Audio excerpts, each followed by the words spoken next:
تمت تنقية الصوت وتحسينه بواسطة فريق مشروع الكنوز القبطية. بسم الله والابن والروح القدس الإله الواحد أمين. احنا في سفر الرؤيا اصحاح 4. افكركم تاني، احنا اول 3 اصحاحات شفنا المسيح له المجد في مجده، اول اصحاح، وبعدين اصحاح 2 و3 سمعنا رسائل من المسيح لملائكة الكنائس ال7، وكانت عبارة عن رسائل روحية كلها دعوة للتوبة.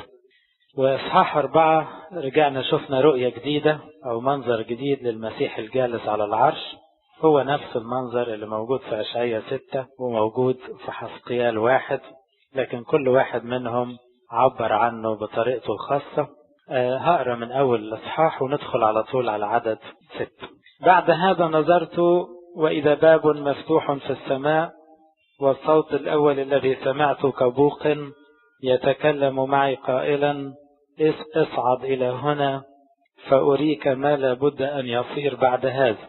وللوقت صرت في الروح، وإذا عرش موضوع في السماء وعلى العرش جالس، وكان الجالس في المنظر شبه حجر اليشبي والعقيق، وقوس قزح حول العرش في المنظر شبه الزمرد، وحول العرش 24 عرشا، ورأيت على العروش 24 شيخا جالسين متسربلين بثياب بيض، وعلى رؤوسهم أكاليل من ذهب، ومن العرش يخرج بروق ورعود وأصوات، وأمام العرش 7 مصابيح نار متقدة هي 7 أرواح الله.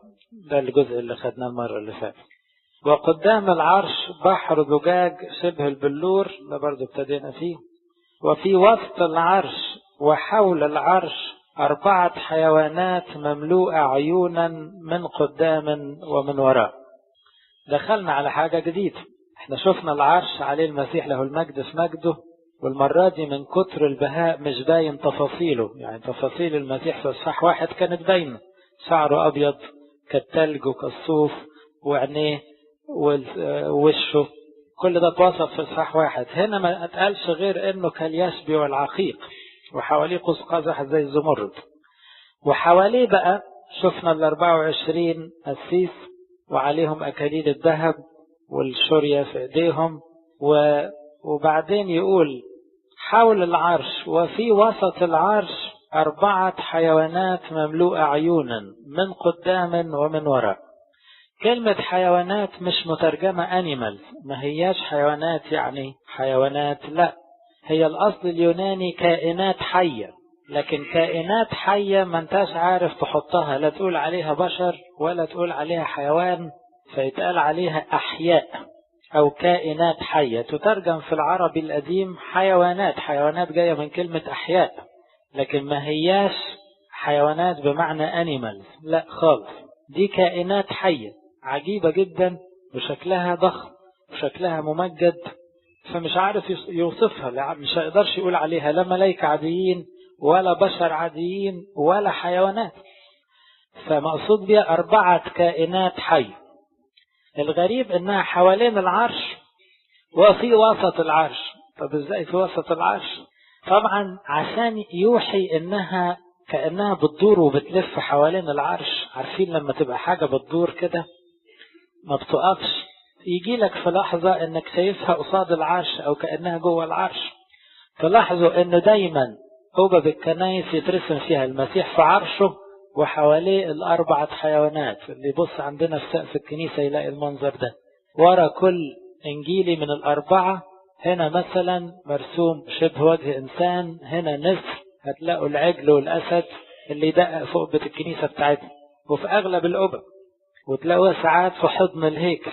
4 كائنات حية في وسط العرش، يعني في دايرة المسيح نفسه، يعني أقرب ناس لربنا يسوع المسيح أو أقرب كائنات، وفي نفس الوقت مملوءة عيونا. مملوءة عيونا دي اتوصف بيها الكاروبيم أو الشاروبيم في العهد القديم، جاء ذكره في المزمور مرة، مزمور 18، وجاء ذكره في أشعياء 6 مملوءون عيونا.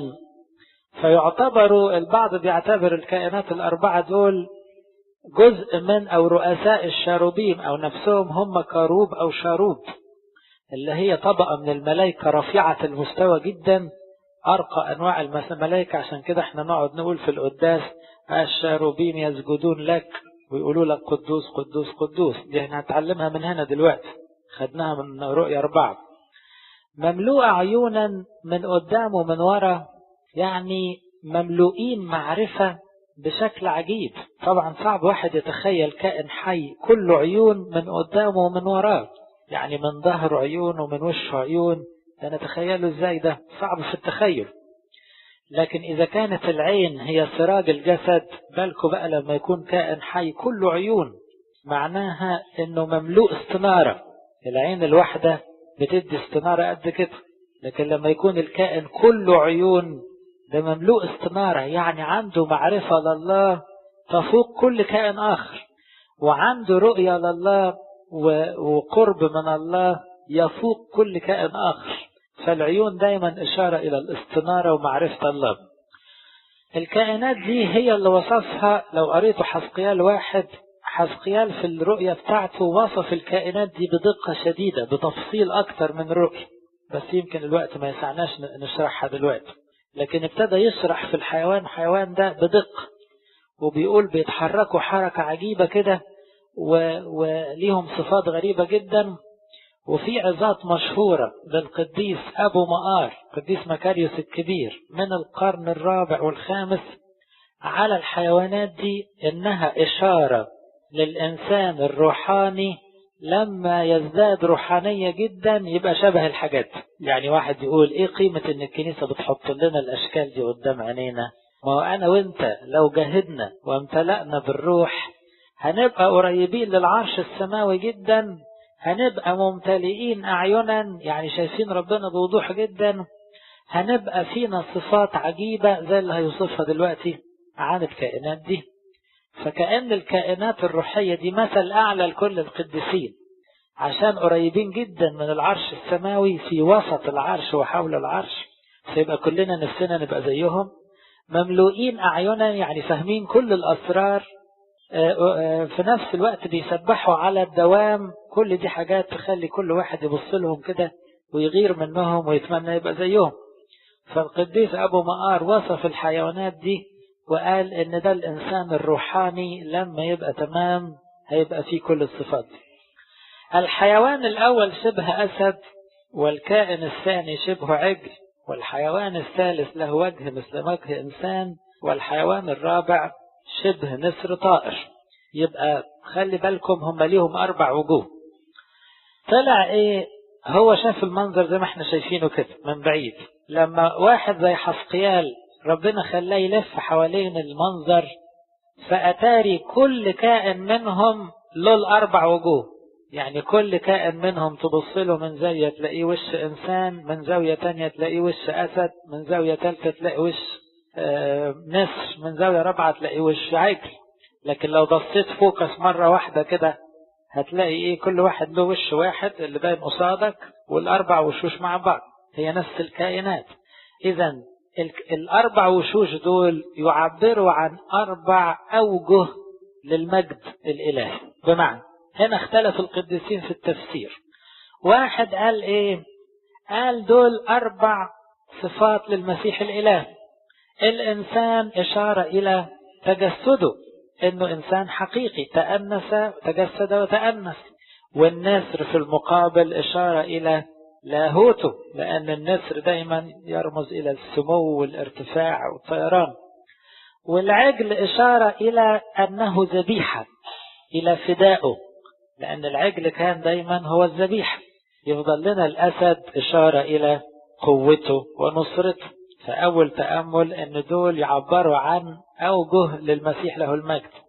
واحد قالها بطريقة تانية، قال وش الإنسان إشارة إلى ميلاده كإنسان، وش العجل إشارة إلى صليبه، وش الأسد إشارة إلى قيامته لأنه قام بقوة، وش النسر إشارة إلى صعوده. أقولها تاني، ميلاده كوجه إنسان، العجل فداؤه لأنه قدم ذبيحة، قيامته كقام كأسد انتصر على الموت وصعد إلى السماء كما يصعد النسر. فأربع مراحل مهمة جدا من عمل المسيح له المجد. واحد تاني قال لا، ده دول إشارة إلى الأربع أناجيل اللي البشرية كلها هتعرف المسيح عن طريق. عندنا 4 أناجيل. متى تكلم عن المسيح كملك كإنسان فيعبر عنه وجه إنسان. مرقس تكلم عن المسيح الإله القوي صاحب السلطان يعبر عنه كأسد. لوقا تكلم عن المسيح الذبيح، المسيح الفادي فيعبر عنه بالذبيحة.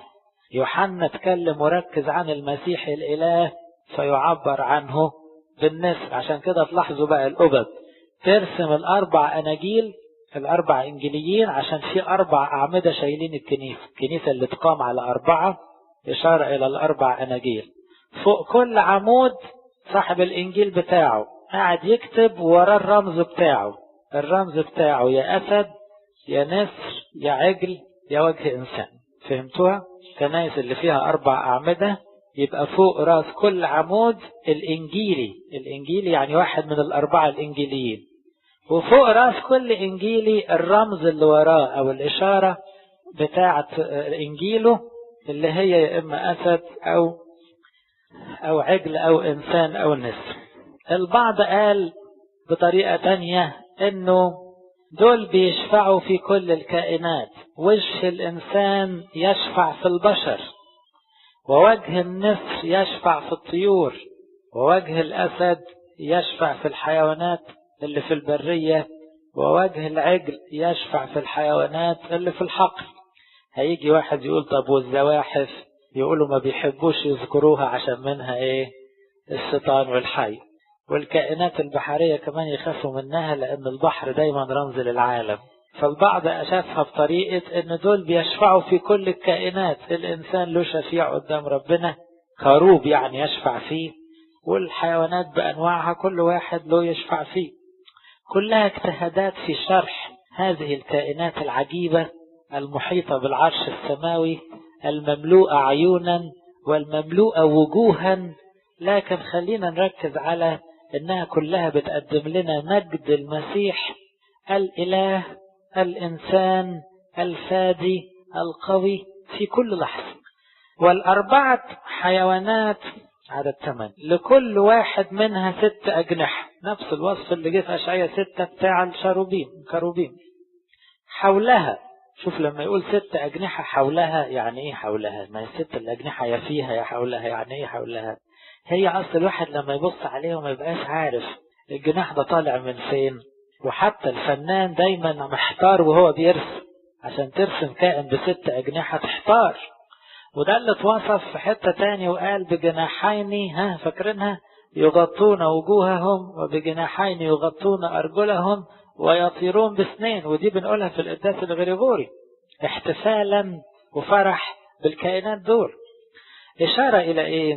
ب2 بيغطوا وشهم عشان أقرب ناس للمسيح، أقرب كائنات للعرش السماوي مش قادرين ينظروا في مجده مع أنهم كائنات نورانية وأنقى ما يكون الإنسان والملاك، لكن ما يقدروش يبصوا للمجد الإلهي. و2 يغطوا رجلوهم. طب دول كائنات نقية، دول أعظم من الملائكة أو ربوات ملائكة، يعني رتب ملائكية، لكن رمز للخشوع وللخضوع وللكسوف قدام ربنا. يغطوا وشهم مش قادرين يبصوا، ويغطوا رجليهم رمز للخوف والخشوع. و2 بيطيروا بيهم رمز ان هم ما بيقفوش على الارض. دول كائنات حية مرتفعة عن الارضيات والشهوات والجسديات والاكل والشرب والحاجات بتاعتنا.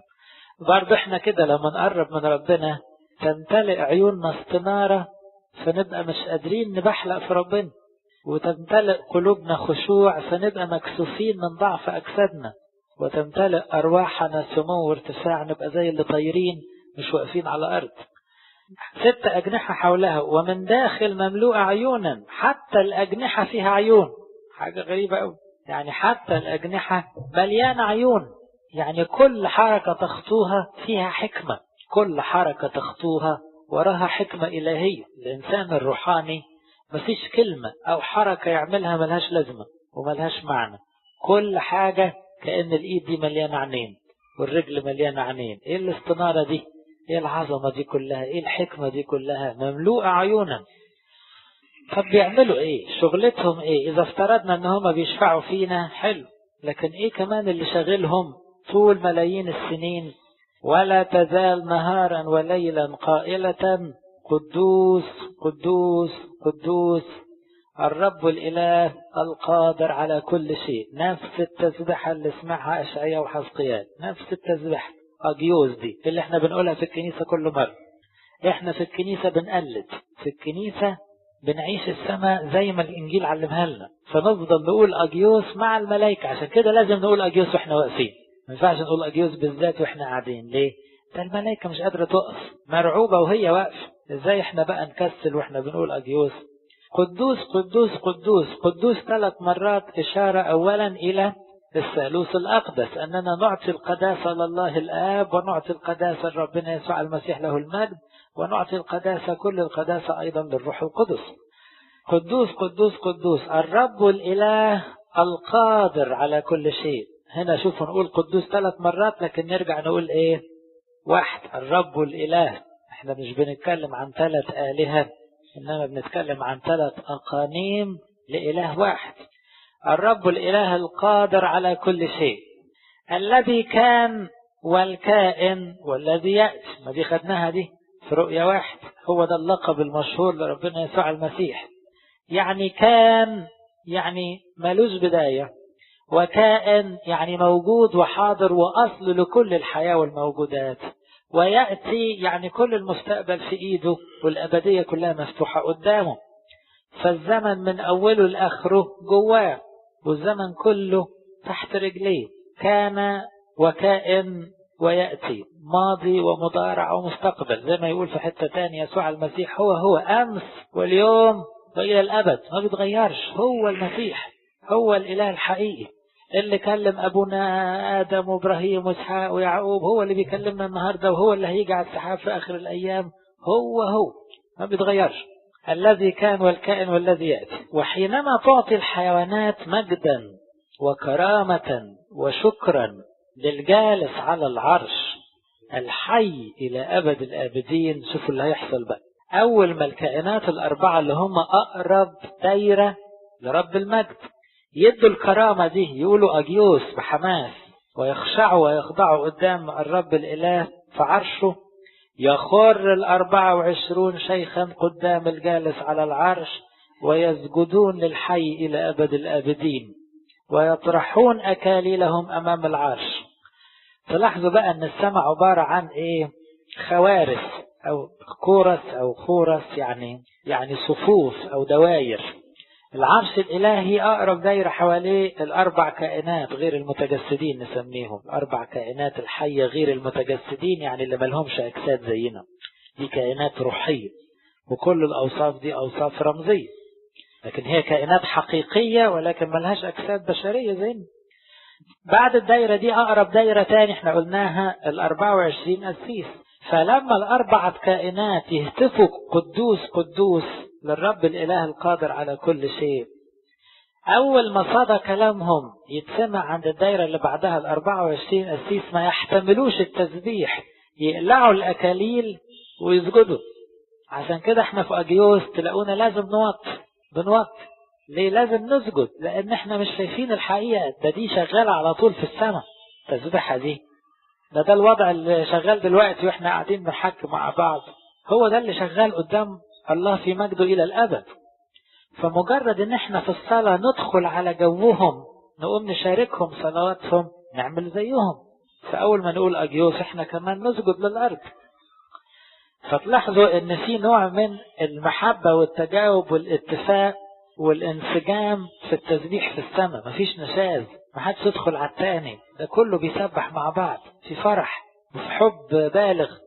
والتعبيرات اللي بتتقال لله تعبيرات كلها ضخمة. يعني ايه كلمة المجد دي؟ كلمة ما تعرفش تفسرها، كلمة ملهاش آخر. المجد والكرامة والشكر للإله الحي القادر على كل شيء، الحي إلى أبد الآبدين. طبعا الحي دي تهمنا ليه؟ لأن ربنا يسوع المسيح حي إلى الأبد، لأن الناس اللي من غير مسيحية بتقول إن المسيح مات. إحنا ما عندناش حاجة اسمها المسيح مات، هو مات وقام ويظل حيا إلى الأبد ولن يرى الموت إلى الأبد. فإحنا إلهنا إله حي، نحن لا نعبد إله ميت إن كان مات وقام في قيامته، إلا أنه يظل حي إلى الأبد. عشان كده مرة بولس وهو بيتحاكم الملك بيقول لملك تاني الراجل ده بيعبد واحد ميت اسمه يسوع، لكن بولس الوحيد اللي بيقول عليه حي. شوفوا ازاي يبقى عندنا نحن محب المسيح إلهنا حي ومسيحنا حي، لكن عند الآخرين إلهنا أو مسيحنا مات أو ميت، هم ما يعرفوش سر الحياة. هنا الملائكة تهتف بالحقيقة وتقول لنا السر أنه حي إلى أبد الأبد.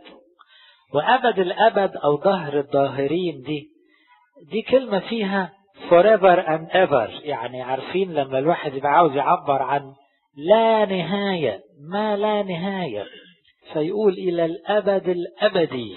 ودي جبناها وغشناها، أول واحد قالها كان دانيال في العهد القديم. وبالمناسبة دانيال أقرب واحد لرؤيا يوحنا، سفر دانيال ورؤى دانيال أقرب واحد في رؤياه إلى رؤيا يوحنا، شاف حاجات كتير قوي من اللي شافها يوحنا برضه. فلما شاف المسيح جاي على السحاب قال له إلى أبد الأبد، يعني أنت ملكوتك مش هيخلص وأنت بلا نهاية يا رب. فيسجد ويخر 24 شيخ قدام الجالس على العرش ويسجدون للحي إلى أبد الأبد ويطرحون أكاليلهم أمام العرش. الحركة دي احنا بناخدها في الطقس ازاي؟ أبونا البطرك في القداس بيلبس تاج لأنه إشارة للمسيح وإشارة لل24 قسيس. لكن أول ما تتقال أجيوس ونستعد لقراية الإنجيل تلاقوا البطرك وكل الأساقفة خلعوا التيجان، يخلعوا تيجانهم ويقفوا بس بالقلنسوة بتاعت الرهبان بتاعتهم دي، يغطوا راسهم بس، لكن التاج نفسه يقلعوا كرامة للمسيح اللي هيتكلم على في الإنجيل دلوقتي. فتلاحظوا أن وقت قراية الإنجيل أبونا البطرك وكل الآباء الأساقفة بيطرحوا تيجانهم قدام الجالس على العرش عشان محدش يقول إنه واخدين كرامة عن ربنا، لا، ده كرامتهم من كرامة ربنا، وكل كرامتهم يضعونها أمام الله بحب قائلين. هم كمان يهتفوا ترتلتهم أو تسبحتهم. يبقى الملائكة علمونا أجيوس ماشي، وانتوا يا كهنة تعلمونا ايه؟ أنت مستحق. فاكرينها دي في القداس لما ابونا يقول لنا ايه؟ اشكروا الرب أو فلنشكر الرب. كل الشعب يقول ايه؟ مستحق وعادت. هنا مستحق يعني مستحق الشكر، يعني مستحق التسبيح، يعني مستحق التمجيد إلى الأبد. فابونا يعدها بقى بالثلاثة، مستحق وعادل، مستحق وعادل، مستحق وعادل، أن نسبحك ونباركك ونشكرك ونسجد لك ونخدمك.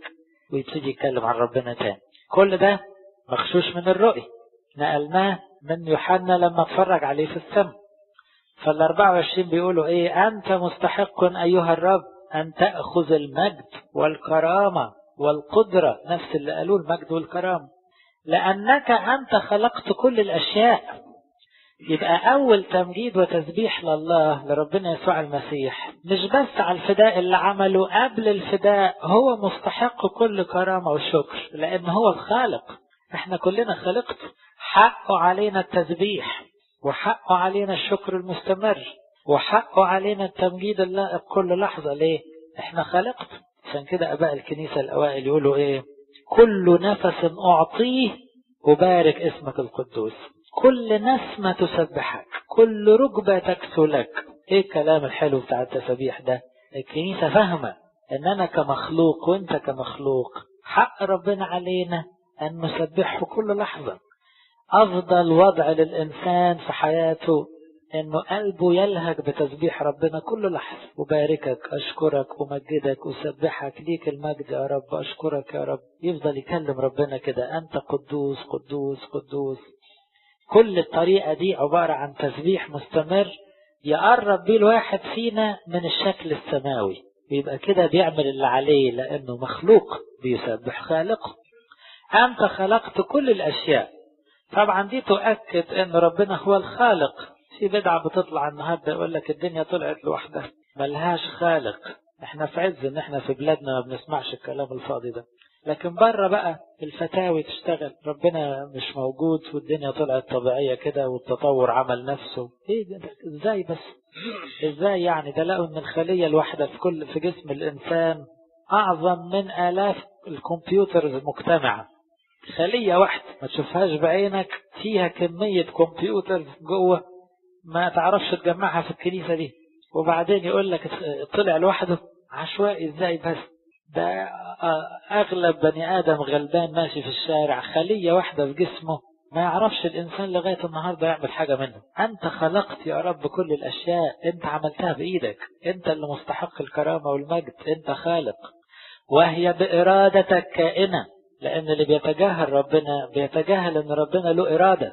لا، ربنا اراد ان يخلقنا، قال كن فكان، بارادتك كائنة وخلقت. يعني ايه؟ يعني ما فيش حاجة في الدنيا دي جاية كده، ما فيش حاجة ماشية كده، ده كل حاجة يا رب انت الماستر بتاعها، انت الرئيس بتاعها، انت الخالق وانت صاحب الارادة، انت خلقت وعارف خلقت ليه، فانت ليه كل المجد. يبقى اصحاح 4 ده عبارة عن رؤية جميلة سماوية للمسيح على عرشه، حواليه ال4 كائنات غير المتجسدين، حواليهم ال24 قسيس، وده الوصف اللي اتوصف في رؤية 4، وده اللي احنا بنحاول نشبع بيه كل قداس لما نقول مع الملائكة أجيوس أجيوس، ونرجع نقولها تاني في نص القداس. أبونا يقول أجيوس ويرشم على نفسه، وأجيوس تانية ويرشم الشمامسة، وأجيوس تالتة ويرشم الشعب، عشان نعيش كلنا في جو القداسة. اصحاح 5. ورأيت على يمين الجالس على العرش. طبعا العرش ده غير محدود، العرش ده غير محدود، لكن لأنه بيتقدم لنا بصورة رمزية هيبقى له يمين وشمال وفوق وتحت، لكن ربنا عرشه ملوش حدود. رأيت على يمين الجالس على العرش سفرا مكتوبا من داخل ومن وراء مختوما ب7 ختوم. ورأيت ملاكا قويا ينادي بصوت عظيم: من هو مستحق أن يفتح السفر ويفك ختومه؟ فلم يستطع أحد في السماء ولا على الأرض ولا تحت الأرض أن يفتح السفر ولا أن ينظر إليه. فصرت أنا أبكي كثيرا، لأنه لم يوجد أحد مستحقا أن يفتح السفر ويقرأه ولا أن ينظر إليه. فقال لي واحد من الشيوخ: لا تبكي، هو ذا قد غلب الأسد الذي من سبط يهوذا، أصل داود، ليفتح السفر ويفك ختوم ال7. ده منظر جديد. وهو بيتفرج على العرش انتبه ان جنب العرش على اليمين، واليمين دايما إشارة للقوة، يقول يمين الرب صنعت قوة، يمين الرب رفعت. انتبه انه على يمين الجالس على العرش في سفر. سفر يعني كتاب، والكتاب زمان ما كانش كتاب زي كده، بيبقى رول، يعني درج، بيسموه درج، عبارة عن رول كده، يعني لفة كبيرة قوي من الورق ماشي. فعشان كده بيقول مكتوب من داخل ومن وراء، يعني وش وظهر مكتوب، يعني هو ملفوف كده، تلاحظ ان في كلام من جوه وكلام من بره. الرول ده عشان يقفلوه يعملوا ايه؟ يجيبوا اختام على طرفه ويختموا، مختوم 7 ختوم، فمحدش يقدر يقراه، متعرفش تفرده عشان تقراه. وبعدين العجيب ان محدش قادر يفتح السفر ده، لا في السماء ولا على الارض ولا تحت الارض. تحت الارض دايما اشارة الى الكائنات الروحية الساقطة، الشياطين والارواح الشريرة والحاجات، وفوق السماء الكائنات الروحية، الملائكة والحاجات الحلوة، واللي على الارض دول البشر. ما فيش حد قادر يتعامل مع السفر ده. ايه الحكاية؟ ايه السفر ده الاول؟ برضه السفر ده سفر مختوم. مختوم يعني محدش عارف سره، فاحنا برضه هنجتهد، لكن محدش يدعي انه عارف سره. لكن اول ادعاء او تفسير انه ده الانجيل نفسه. الانجيل مختوم، محدش يقدر يشرحه ويفسره الا مين؟ ربنا يسوع المسيح نفسه. ما هو العهد القديم بعض المفسرين قالوا عهد قديم، وبعضهم قال العهدين، الكتاب كله. العهد القديم ده كان سفر مختوم لغاية ما جه المسيح، كان كله ألغاز. ليه؟ ايه العبد المتألم اللي في أشعياء ده؟ مرة يقول عليه عبد متألم متبهدل، ومرة بيقول عليه عظيم وممجد وبيعمل خلاص ازاي يعني يكون متبهدل كل البهدلة دي ويتقال عليه في نفس الوقت انه عظيم جدا، عظمة ما خدهاش انسان؟ ايه ابن الانسان اللي بيكلم عنه دانيال؟ ايه بيت لحم القرية الخيبانة دي اللي يقول يطلع منها مدبر؟ ايه موسى اللي بيقول يجي واحد زيه اللي ما يسمعلوش يهلك؟ الغاز كتيرة قوي في العهد القديم. ايه خيمة الاجتماع بتفاصيلها اللي عملها موسى، وايه لزوم الدقة دي كلها؟ كل الالغاز دي، كل الختوم دي اللي كانت على العهد القديم، لما جه ربنا يسوع المسيح حصل ايه؟ اتفكت واحد ورا التاني. فهمنا أشعياء بيتكلم عن المسيح المتجسد، وفهمنا دانيال بيتكلم عن المسيح اللي جاي في مجده، وفهمنا مثلا خيمة الاجتماع كلها رموز لحلول الله الكلمة في بطن العذراء ومجيئه على الأرض. فهمنا أسرار كتيرة قوي ما كانش حد فاهمها، ولغاية النهاردة اليهود مش فاهمينها، لأن هم مش قابلين الأسد، مش قابلين المسيح بتاعنا. فما زال السفر مختوم عندهم، عهد القديم في ايديهم بس مختوم مقفول، مش عارفين يفهموه، لأن ربنا يسوع هو اللي ابتدى بنفسه يشرح لنا من جميع الكتب الأمور المختصة به. يقول كده في قصة تلميذي عمواس، بعد ما قام اتمشى مع تلميذي عمواس كذا ساعة في السكة، وطول السكة يعمل لهم ايه؟ يجيب لهم من أول التكوين لغاية آخر سفر في العهد القديم يشرح لهم. دي اتكلمت عن المسيح ازاي، ودي قالت ايه عن المسيح، وزكريا قال ايه، وميخا قال ايه، وصفانيا قال ايه، وقعد يشرح يشرح يشرح. فالمسيح نفسه هو اللي فك الخطوم. ومن هنا بقى الآباء الرسل بدأوا في العهد الجديد يشرحوا لنا. متى في إنجيله جايب زيادة عن 60 نبوة، كل ما يحصل حاجة يقول كما قيل في الأنبياء، كما قال أشعياء النبي، كما قال أرميا النبي، عمال يحقق اللي قالوه في ربنا يسوع المسيح وأعماله.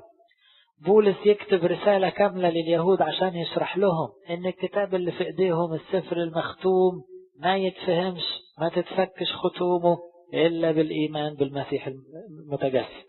فيبقى السفر المختوم اشارة للعهد القديم او اشارة للكتاب ككل. ليه؟ حتى العهد الجديد ما نقدرش نفهمه ان لم يكن المسيح نفسه يشرح لنا بالروح القدس. اللي يشرح الإنجيل مظبوط هو كاتب الإنجيل، هو روح المسيح نفسه. وده اللي قاله بطرس، قال روح المسيح اللي فيهم هو اللي بيشرح.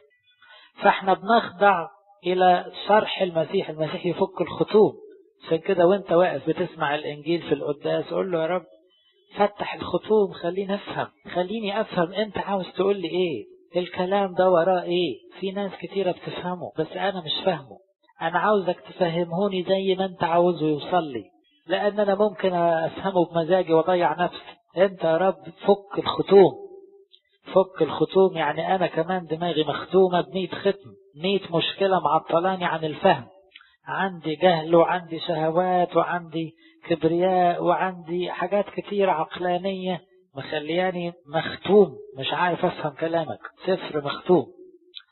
ناس قالت ان السفر المختوم ده اشارة الى مستقبل ايام الكنيسة، لان زي ما هتعرفوا من اصحاح 6 لما تتفتح الختوم ال7 هتطلع الختوم ال7 دي كأنها 7 فترات آلام تأتي على الكنيسة. طيب فالسفر المختوم مقصود به مستقبل الكنيسة على الارض، من ساعة ما المسيح يقدم كحمل كفادي الى ان يأتي في مجده في اخر الايام.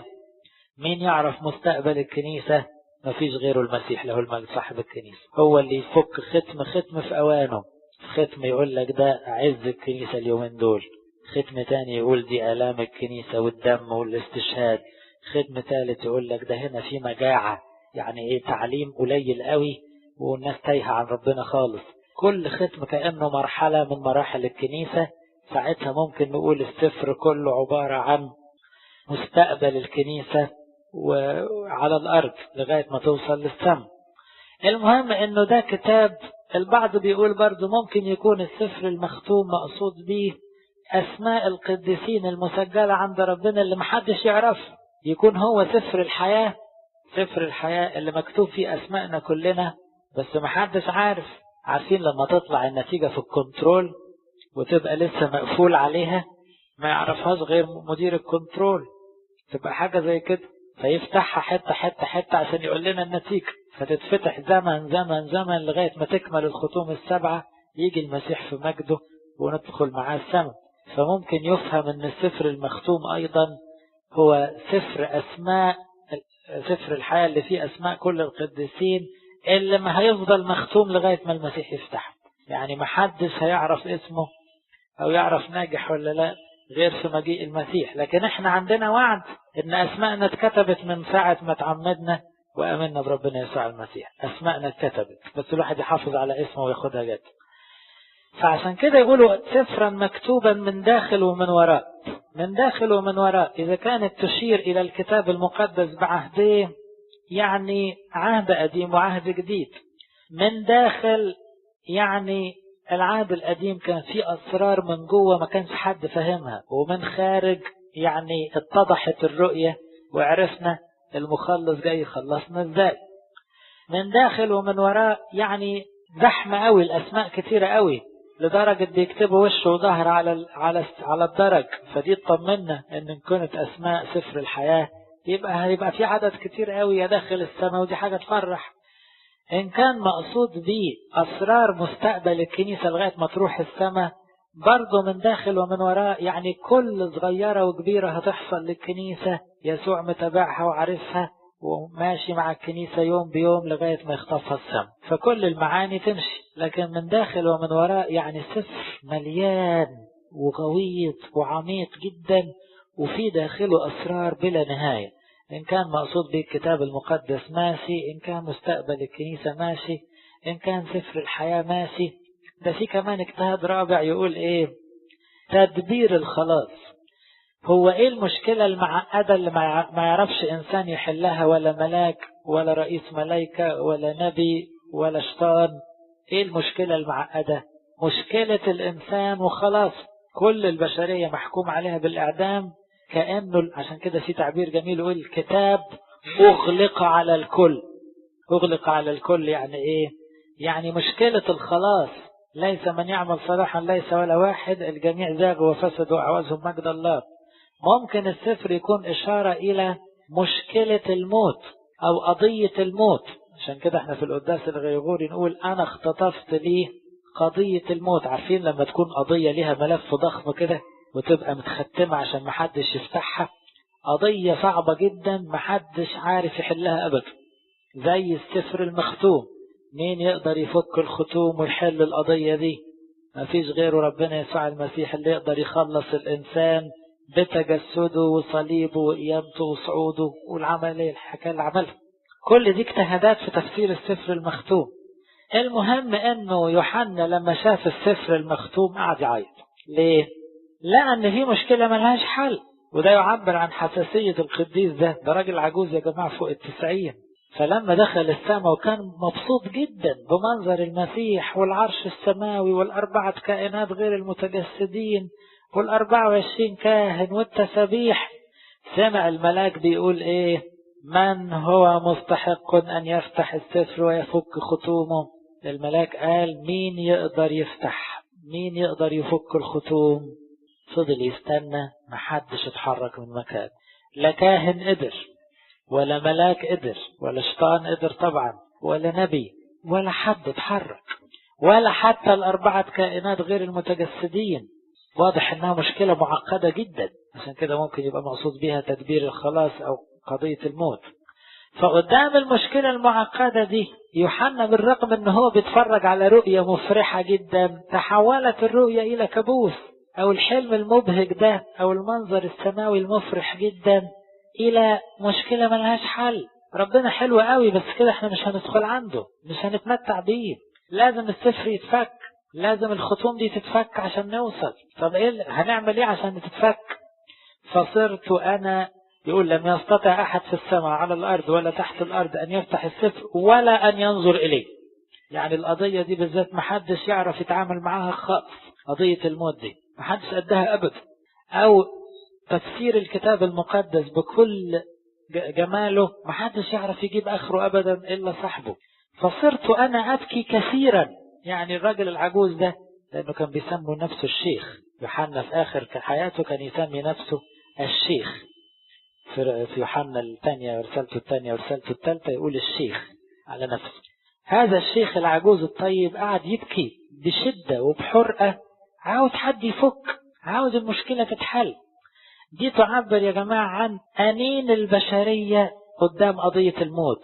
كل البكاء اللي بنتكيه قدام الموت في وداع أحبائنا عبر عنه يوحنا هو قدام العرش يبكي بمرار، يقول له فكها بقى يا رب، الغي الموت ده بقى يا رب، كفاية، فك الختوم، الموت مختوم علينا، السفر بتاعنا الحياة جواه بس مقفولة، مختومة ب7 ختوم، مين يقدر يرفع حكم الموت؟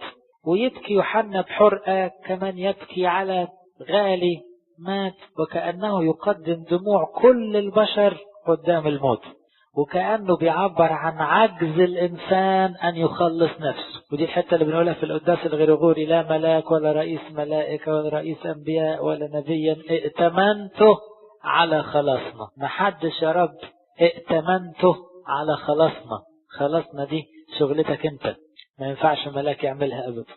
صرت أنا أبكي كثيرا لأنه لم يوجد أحد مستحقا أن يفتح السفر. محدش يستاهل، محدش مستحق يفتح السفر، محدش ممكن يحل المشكلة أيا كانت، محدش يقدر يعرف المستقبل، محدش يعرف أسماء سفر الحياة، محدش يقدر يخلص الإنسان، محدش يقدر يطلع كل أسرار الكتاب زي ما قصدها المسيح إلا واحد وهو ربنا يسوع المسيح، ولا أن ينظر إليه. فقال لي واحد من الشيوخ.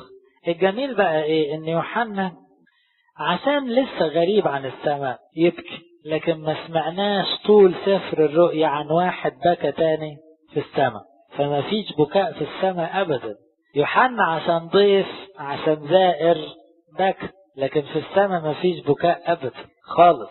حتى قدام المشكلة لا، هم هناك مطمنين ان ربنا كل مشكلة ليها حل.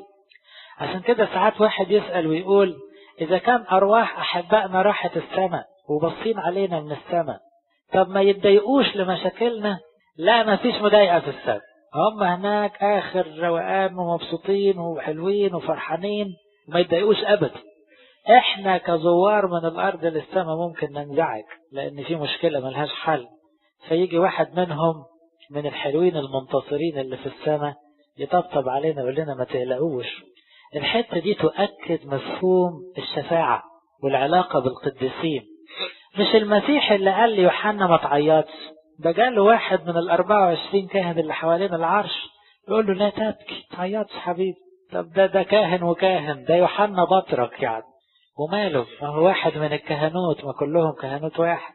فيجي له واحد من 24 كاهن المنتصرين اللي في السماء اللي سبقوه دخلوا قدام العرش يقول له لا تبكي لا تبكي، كأن كل كاهن فينا له شفيع بيقول له لا تبكي، وكل واحد فيكم له شفيع بيقول له لا تبكي. عشان كده الناس تقول لك لا، العلاقة بالمسيح بس. الله، طب كان بعت الشيخ ده يقول له لا تبكي ليه؟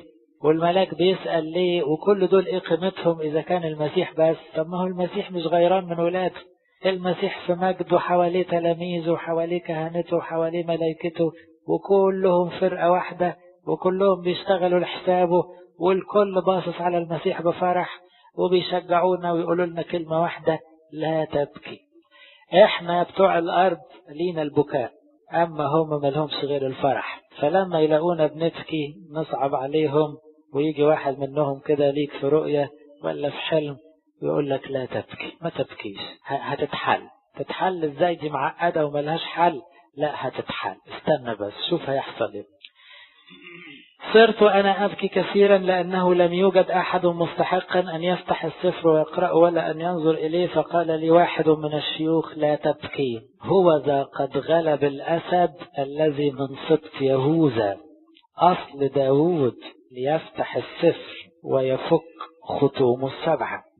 قال له اطمن، ما تبكيش، هو ذا قد غلب الأسد الذي من سبط يهوذا.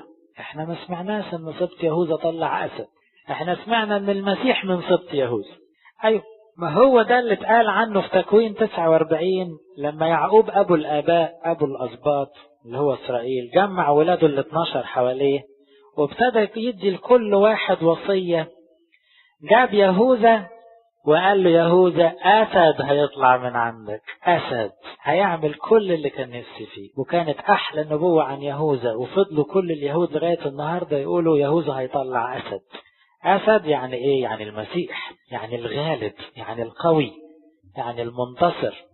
فهنا بيقول له ما تبكيش لأن هيطلع أسد من سبط يهوذا.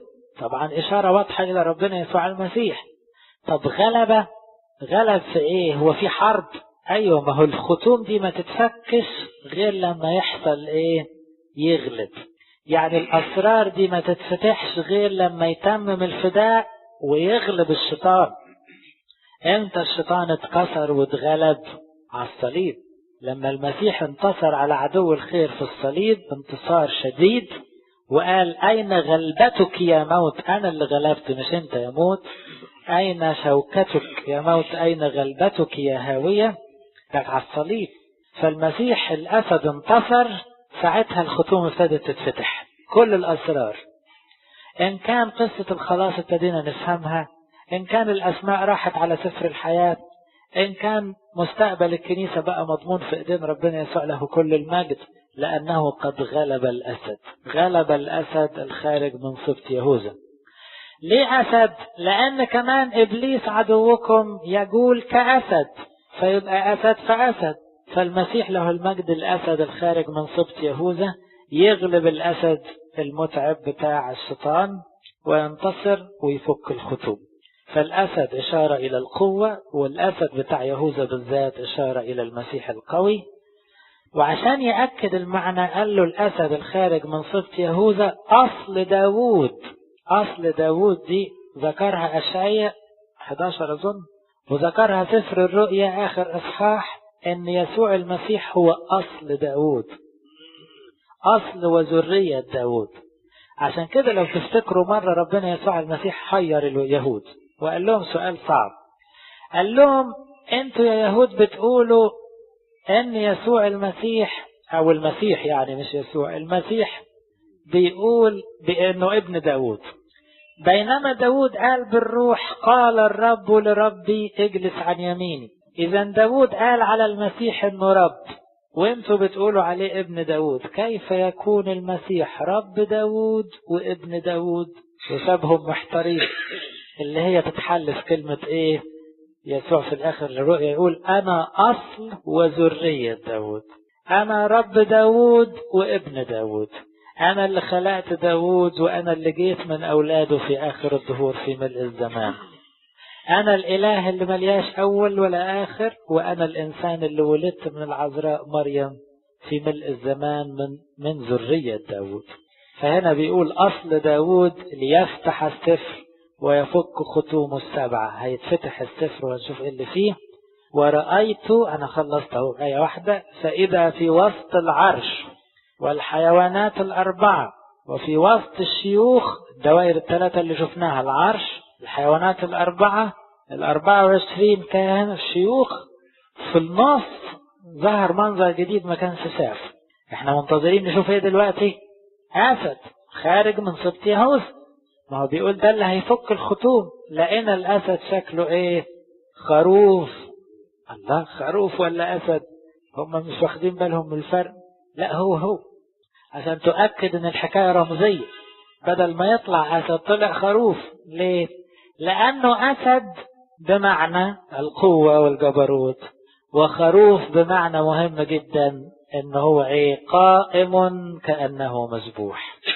خروف واقف على رجليه، بس غريبة جدا إن علامة السكينة معلمة على رقبته، مذبوح وواقف على رجليه، اللي هو منظر محدش يقدر يفهمه أو يشوفه.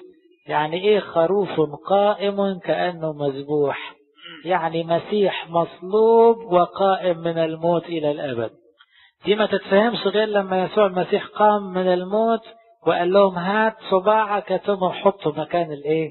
الجروح، ولا تكن غير مؤمن. علامات الذبح ما زالت في المسيح. تلاحظوا كل أيقونات القيامة ترسم المسيح علامات صليبه لسه عليه، عشان تفكرنا باللي سمعناه في سفر الرؤيا أنه قائم يعني قام من الأموات، وظل مذبوحا يعني إيه؟ كأنه مذبوح، يعني علامات صليبه مستمرة وعلامات قيامته مستمر. الصليب له عمل إلى آخر الدهور، والقيامة دائمة إلى آخر الدهور. المسيح له المجد مصلوب عنا إلى الأبد، وقائم عنا وبنا إلى الأبد. قائم يشفع فينا، ومذبوح عنا كفادي ومخلص لي. قائم منتصر ومذبوح ليقدم عننا الفدية اللي كانت مطلوب. فده وهتيجي بقى ذكر المسيح كحمل بعد كده 29 مرة في سفر الرؤيا، كأنه ده أحلى اسم للمسيح في سفر الرؤيا، الحمل، اللي احنا حفظنا شكله خلاص انه قائم كأنه مذبوح. هيبقى الحمل هو اللي بيعمل كل حاجة بعد كده. وكأنه منظر الحمل بالنسبة لنا أو المسيح الفادي أكتر منظر بيشغلنا وإحنا على الأرض، أنه فدانا وقام إلى الأبد يشفع فينا ويخلصنا. لإلهنا كل مجد وكرامة الأبد. ناخد آية صغيرة زي إيه؟ قدوس قدوس قدوس الرب الإله القادر على كل شيء. نقولها مع بعض: قدوس قدوس قدوس الرب الإله القادر على كل شيء. كما مرة: قدوس قدوس قدوس الرب الإله القادر على كل شيء.